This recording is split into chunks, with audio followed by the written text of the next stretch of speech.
When President Obama tapped Susan Rice as his United Nations ambassador, he sent a strong signal that the United States wants to re-engage with the rest of the world. Dr. Rice has declared that she intends to revive America's leadership and wants to enhance the United Nations' ability to organize peacekeeping operations.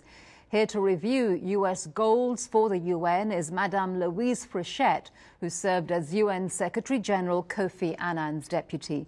She's currently a distinguished fellow at the Centre for International Governance Innovation in Ontario, Canada.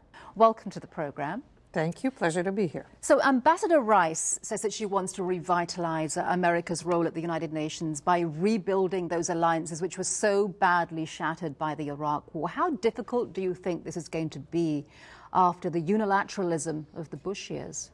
There are great expectations out there in the world, and I think the first signals that have come out of the administration of President Obama have all addressed issues that are considered very important for the international community, and he's done so in a way that I think will reassure the international community that he will introduce changes in the way America carries out its foreign policy. So I think it's off to a good start. Talk a little bit about what difference her close ties to President Obama will have inside the corridors of the United Nations when she speaks with that authority. Is that going to give her greater leverage? I think so, because it signals that she has the ear of the president, and it signals that the president really attaches high importance to the United Nations. And therefore, given the fact that a lot of the negotiations in the United Nations are built very much on trust and confidence that your interlocutor can deliver on whatever position he or she is defending, having someone who's close to the leader, close to the president, is a very positive factor in negotiations in the UN. So then, what kind of leadership approach to diplomacy do you think that she'll be able to bring to the numerous crises that we're facing around the world, particularly Africa, where she does have a lot of experience and expertise?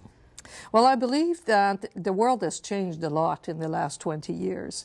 And whereas right after the end of the Cold War, the United States, along with its NATO partner, was in a very strong position to not dictate, but really develop the blueprints as it saw fit, I think the world has changed very significantly, and that you now have leading powers in the developing world, and you have China and you have Russia, countries that need to be heard and will want to be at the table from the very beginning. So I think it requires a slightly different approach to leadership, an approach that allows these partners to contribute right from the start to the definition of whatever solution you're trying to identify for the problems you're facing. So certainly less abrasive and more a question of collaboration.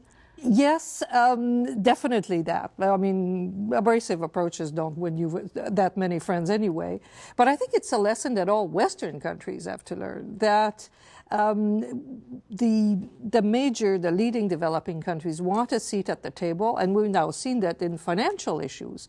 We now have the G20, which is an illustration of the fact that the G7 can no longer just dictate the course to follow and expect the rest of the world to just fall into line. Well, I think it's true on other issues as well.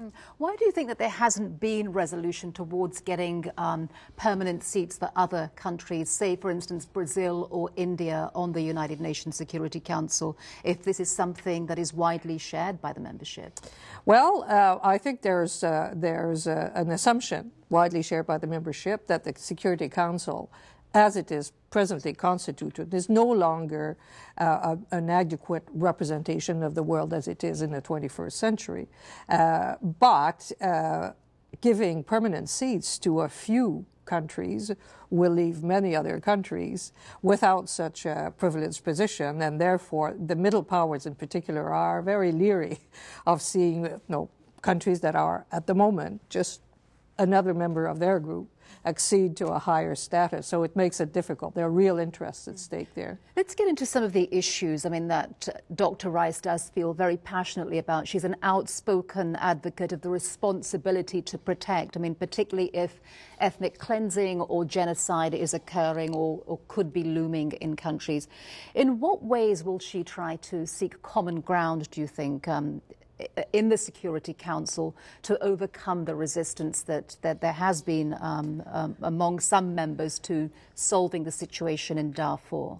I think one of the important elements of any discussion I would bring to the table with respect to the responsibility to protect would be to underline the fact that responsibility to protect doesn't mean deploying troops at the drop of a hat. There's a whole panoply of steps that the international community can and should take to address gross abuse of human rights before it reaches the ultimate weapon, which is the deployment of force. But we've already declared that genocide is happening in Darfur, but we've done nothing about it. Well, we have done a few things. We have a peacekeeping mission that is too weak. There are many things that could be done to increase the political pressure on Khartoum. I think we could do a lot more to monitor and really implement the arms embargo. But why do you think that the United Nations has been unable to stop the abuses? Well, quite frankly, because I don't think any country really has put it at the top of its priority list.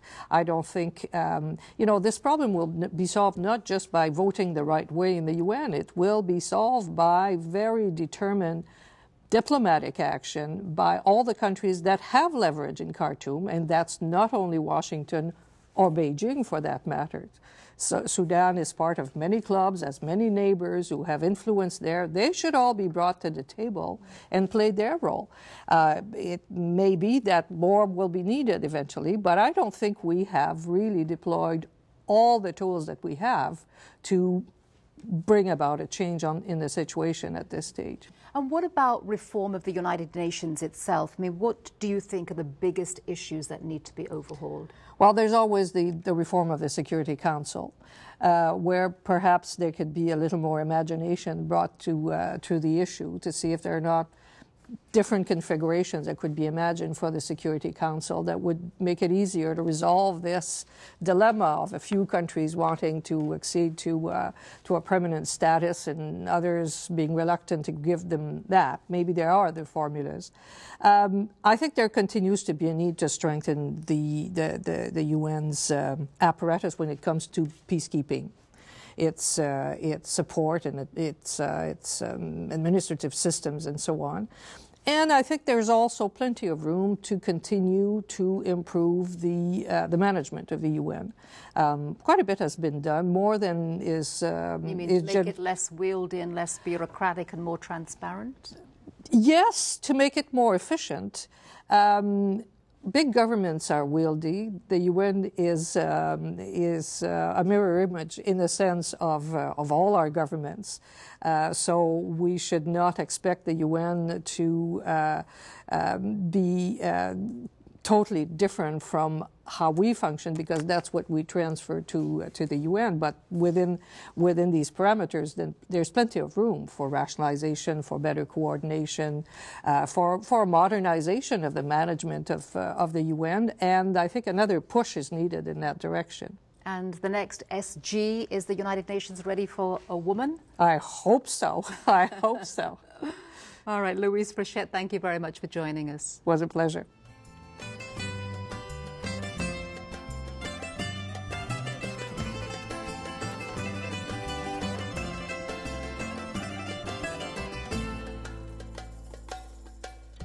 Πέφτουν τα ψέματα βροχή, μα η αλήθεια σώζει. Κι